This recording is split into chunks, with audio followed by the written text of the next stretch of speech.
क्या बोलें। आजकल वक्फ बोर्ड के चर्चे हैं। एक गलत कानून बना और उस पर लोग उसकी हिमायत में दुनिया भर की अपने अपने कारण पेश कर रहे हैं। बहस चल रही है, जेपीसी भी बैठी है, विचार कर रही है। और इन सब के पीछे जो इसका जन्मदाता है कांग्रेस, वो हो सकता है कि वो मनी मन मुस्कराती हो।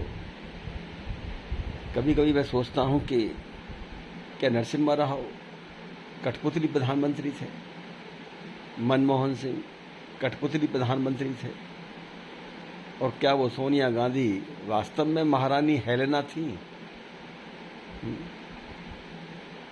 कि 1995 में 2013 में एक इस्लामिक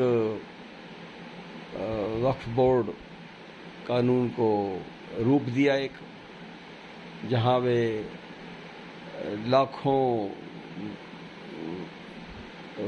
लाखों संपत्तियों को हजम कर सके। ऐसी संपत्तियां जिनका कोई कोर्ट में नहीं जा सकता, जिसके बारे में वो सिर्फ वक्फ बोर्ड में ही अपनी अर्जी दे सकता है। और अगर वक्फ बोर्ड के किसी प्रश्न पर अगर 1 वर्ष तक उसने कोई जवाब नहीं दिया तो ये माना जाएगा कि ये वक्फ बोर्ड की प्रॉपर्टी हो गई, उसे कोई एतराज नहीं है। कैसे कैसे कानून बना दिए हैं। और सबसे बड़ी मज़ेदार बात यह है कि आज जब मैं टीवी पर भाईजान कहिए या उनको बैरिस्टर साहब कहिए या अब क्या कहें उनको, ओवैसी साहब को जो है बड़ी उम्मीदें रखते हैं हम तो उनसे कि शायद कोई दिन ऐसा आए जब उनको समझ आए कि भारतीय संस्कृति भी कोई चीज़ है हजारों साल पुरानी है। कि कहते हैं कि साहब अगर वक्फ बोर्ड में ये संशोधन हो गया तो एक अकेले उत्तर प्रदेश में 1,20,000 संपत्तियां अगर वक्फ बोर्ड के पास हैं तो उसमें से 1,18,000 संपत्तियों का कोई नाम लेवा नहीं होगा, क्योंकि वक्फ बोर्ड के पास जो है वो बेदखल हो जाएंगी संपत्तियां, क्योंकि उनके पास कोई कागज नहीं है, उनका कोई रजिस्ट्री नहीं है। तो फिर उनका मालिक कौन होगा? सत्य बोल गए, सत्य बोल गए, कुछ कहने के चक्कर में सच बोल गए।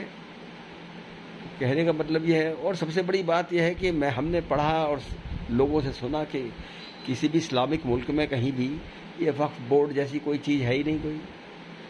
ये हमारे हिंदुस्तान में किसके दिमाग की उपज है? कांग्रेस के दिमाग की उपज है। तो क्या ये समझने में इतना समय हमें क्यों लग रहा है कि कांग्रेस इस देश का सत्यानाश करना चाहती है, विध्वंस करना चाहती है, हिंदू विहीन करना चाहती है? क्या चाहती है? सुप्रीम कोर्ट को भी सोचना चाहिए कि वो कब तक खामोश बैठे रहेंगे। इस प्रश्न पर भी उनको चर्चा करनी चाहिए कि वक्फ बोर्ड कानून किसके दिमाग की उपज है, बनाई क्यों, किसकी मजबूरी को हम नाम लें, किस को दोष दें, समझ में नहीं आता। और बहस चल रही है, एक बेकार बेजान चीज़ पर बहस चल रही है जो कभी होना ही नहीं चाहिए था, उस पर कीमती समय जाया हो रहा है।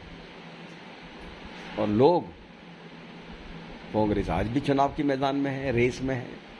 उसे मालूम है कि बेवकूफ़ लोगों की कमी नहीं है, झुंझुना है, अज्ञानी लोगों के हाथों में प्रजातंत्र के नाम का वोट दिए जा रहे हैं।